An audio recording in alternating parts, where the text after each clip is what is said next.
नई मगरबी लहर के बायस कराची में पीर को हल्की से मोतदल बारिश का इम्कान है। महकमा मौसमियात के मुताबिक एक और मगरबी लहर आज से बलूचिस्तान में दाखिल होने का इम्कान है।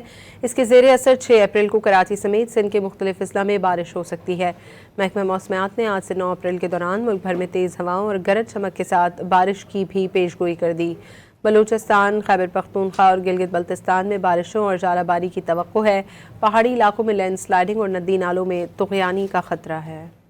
नई मगरबी लहर के बायस कराची में पीर को हल्की से मोतदल बारिश का इम्कान है। महकमा मौसमियात के मुताबिक एक और मगरबी लहर आज से बलूचिस्तान में दाखिल होने का इम्कान है। इसके ज़ेर असर 6 अप्रैल को कराची समेत सिंध के मुख्तलिफ अजला में बारिश हो सकती है। महकमा मौसमियात ने आज से 9 अप्रैल के दौरान मुल्क भर में तेज़ हवाओं और गरज चमक के साथ बारिश की भी पेशगोई कर दी। बलूचिस्तान, खैबर पख्तूनख्वा और गिलगित बल्तिस्तान में बारिशों और ज़ाराबारी की तवक्को है। पहाड़ी इलाकों में लैंडस्लाइडिंग और नदी नालों में तुग़यानी का खतरा है।